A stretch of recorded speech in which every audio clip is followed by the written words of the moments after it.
the steel doors at Pelican Bay didn't creak anymore, they sighed. A slow, metallic exhale that marked the end of a war no one outside had truly seen. 3 weeks after California's most defiant prison hunger strike was declared over, the silence felt heavier than the noise that came before it. Men who once chanted through vents now spoke only in glances. The echoes of rebellion were replaced by something colder, the sound of chains tightening during transfers. If stories like this fascinate you, hit subscribe, because this one only gets darker. When the buses rolled in before dawn, no one had been told who was leaving. The rumor spread through the cell blocks like wildfire, "They're splitting us up." Every strike leader, every whisperer, every man who'd written a grievance or smuggled a message through the pipes, each of them would vanish by morning. Correctional officers called it redistribution. Inmates called it the purge.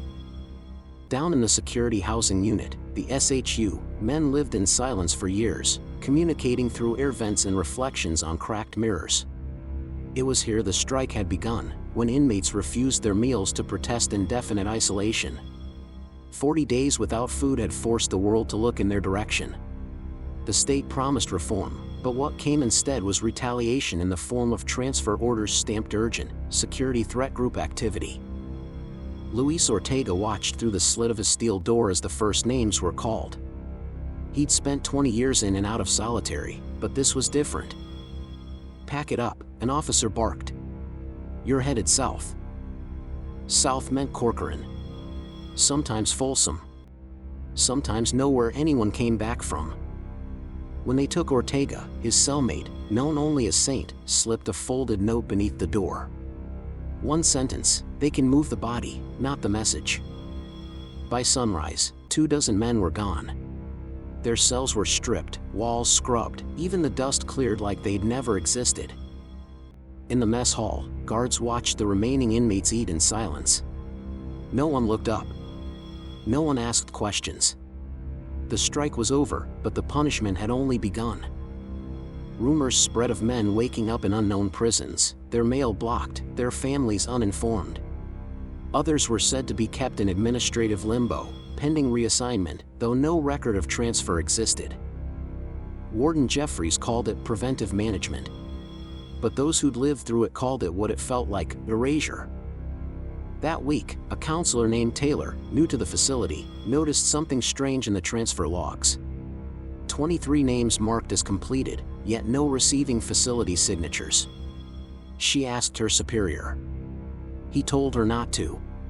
"Some paperwork," he said, "isn't meant to come back." That night, a letter appeared in her inbox with no sender name. It read, "You wanted to help.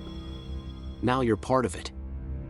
The next morning, she found a small envelope slid under her office door. Inside, no words, no note, just a photograph of cell 3B. The same cell that once belonged to Luis Ortega.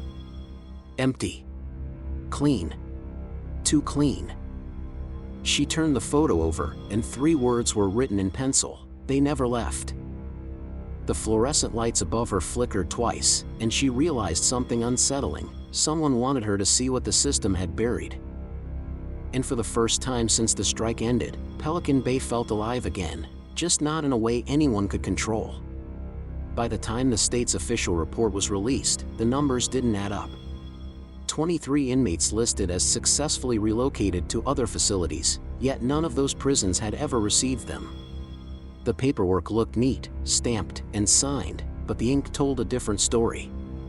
Someone was writing ghosts into the system. Inside Pelican Bay, the silence grew teeth. Guards who once joked with each other now avoided eye contact.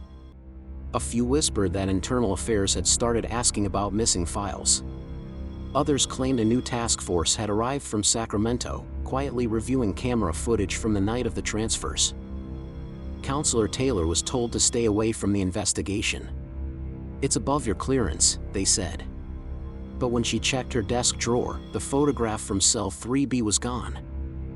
If stories like this fascinate you, hit subscribe, because the truth inside Pelican Bay was about to turn darker than any solitary cell. Luis Ortega's name still appeared on the daily count sheet. But according to the records, he'd left the facility 10 days earlier. the inmates whispered that he hadn't gone south. He'd gone under. The term under carried its own mythology, a hidden tier, a place for those who needed to disappear without leaving the walls. Some called it an old segregation unit sealed off years ago. Others swore it was just a rumor spread to keep men quiet. Taylor wasn't supposed to know about C-tier. The hallway to it had been welded shut. Yet when she studied the architectural map in the maintenance archive, she found a faint outline, an old corridor that no longer existed on the new blueprints. Her supervisor had signed the revision. She made a copy. That night, she stayed late in her office. The prison was quieter than usual. From the window, she could see the yard lights burning through the fog, halos in the mist. Then, 3 sharp clicks on her phone line. Not a call, just static. And a voice she didn't recognize. "You want Ortega? Look beneath the library." The next morning, she walked through the main corridor with a clipboard, pretending to take inventory. The library was closed for repairs. She flashed her badge to the janitor, slipped inside, and found a trapdoor beneath a torn rug. Rusted locks. Bolts eaten by time. The air below smelled like mold and iron. She descended 3 steps before hearing it, the sound of slow, rhythmic tapping. Morse code. Prisoners in the SHU sometimes used it through pipes to communicate, but this was different. It was coming from below her feet. She tapped back, clumsy but deliberate. "Who are you?" The reply came after a long pause. "They moved us here. We never left." Then the light above her flickered, and she heard footsteps behind her, boots on concrete. "Ma'am," a guard's voice said, calm but firm. "You shouldn't be here." When she turned, 2 officers stood at the doorway. One she recognized, the other wore no name tag. The nameless one took her clipboard. "Transfer oversight," he said flatly. "You're needed in admin." Her pulse thundered. She tried to act normal. "Of course." As they escorted her out, she noticed one of the guards glance toward the trapdoor, then quickly away, as if it wasn't really there. Back in her office, her computer screen was already unlocked. The file she'd copied, C-tier maintenance map, was gone. So was her security clearance. Across the prison, inmates spoke of new arrivals being placed in unseen cells. Men who'd vanished from other facilities, shuffled like cards into the deck no one was supposed to play with. That night, a coded message was passed through vent pipes and relayed cell to cell until it reached Saint. 3 words, barely audible through the walls: "Ortega is alive." But when Saint tried to respond, he heard something that froze him, the tapping again, distant and metallic. It wasn't coming from another cell. It was coming from the floor beneath him. The power cut out just after midnight. For a moment, Pelican Bay was pure silence, no buzz from the fluorescents, no hum from the vents, no sound at all except the faint click of locks resetting. When the backup generators kicked in, only half the lights returned. A dull orange glow ran through the corridors like blood in dying veins. Down in the SHU, Saint pressed his ear to the concrete. The tapping had stopped. In the control room, the warden's voice echoed through the intercom: "All units, remain in lockdown.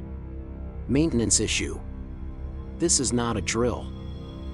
But no one believed that anymore. Counselor Taylor was locked inside her office. Her keycard no longer opened the doors, her phone had gone dead, and the file drawer she'd been keeping notes in was empty. Every copy of her reports on the transfers had vanished. Then, on her desk, where there'd been nothing minutes before, lay a single piece of paper. Handwritten. Smudged. It said, "Cell 3B for 17 a.m. One chance." If stories like this fascinate you, hit subscribe, because this one ends where most people would turn back. At 4:10, Taylor left her office. The power was flickering again, giving the hallway a strobe-like pulse. She reached the corridor leading toward the old wing, now sealed off by an iron door marked "Authorized Staff Only." She pushed it open. The air was colder, heavier. She followed the faint sound of water dripping, counting her steps. Then she saw it, an access hatch built into the floor, half hidden behind a cleaning cart. The metal looked freshly greased. Someone had opened it recently. She knelt down, lifted the latch, and peered into the darkness below. A faint light flickered, and a voice rose from beneath, low and tired. "Don't close it. Please. Luis Ortega." His face was pale, thinner than she remembered from his file photo. Behind him, shadows moved, other figures, other faces, silent, waiting. "There's no transfer," he whispered. "They buried us here. No paperwork. No clocks. We don't exist anymore." Taylor stared down, realizing the scope of it. This wasn't a rogue operation, it was a continuation of the system itself. The hunger strike hadn't ended in justice. It had only driven it underground. "I tried to tell them," she said quietly. "I know," Ortega replied. "That's why they're coming for you." From above, heavy boots slammed against the floor. Flashlights swept across the hallway. Taylor dropped down into the pit and pulled the hatch closed just as the guards arrived. Their voices echoed above her, "Check the corridor." She went this way. In the dim underground light, Ortega looked at her and asked, "You still think anyone out there believes in change?" She swallowed hard. "They will, if they hear this." He nodded slowly, then handed her something wrapped in cloth. A small cassette tape, old and dusty. "They recorded everything," he said. "The meetings. The lists. You get this out, and the truth breathes again." Above them, a metallic bang. Someone trying the hatch. Taylor tucked the tape into her jacket. "How do I get out?" Ortega pointed down the corridor, toward a narrow maintenance tunnel lit by a flickering bulb. "Follow the sound of the air." The last thing she saw before she turned to run were the faces of the forgotten, men Mark transferred who were still alive beneath Pelican Bay. By morning, the power had fully returned. The prison logged the night as routine maintenance disruption. Taylor's office was empty. Her computer wiped. Her name removed from the staff directory. Weeks later, a small padded envelope arrived at a journalist's desk in Sacramento. No return address. Inside, a cassette tape, labeled in fading ink, "PBSP Transfers, 2013. The story that followed would shake the system to its core, forcing the Department of Corrections to answer questions they'd buried for years. Yet none of the missing men were ever officially found. Some say they were quietly moved again. Others believe they're still there, under the library, beneath the tier that doesn't exist, listening for someone brave enough to tap back. If you think this story was intense, the next one will leave you speechless. Subscribe for more true crime stories that'll keep you on the edge of your seat.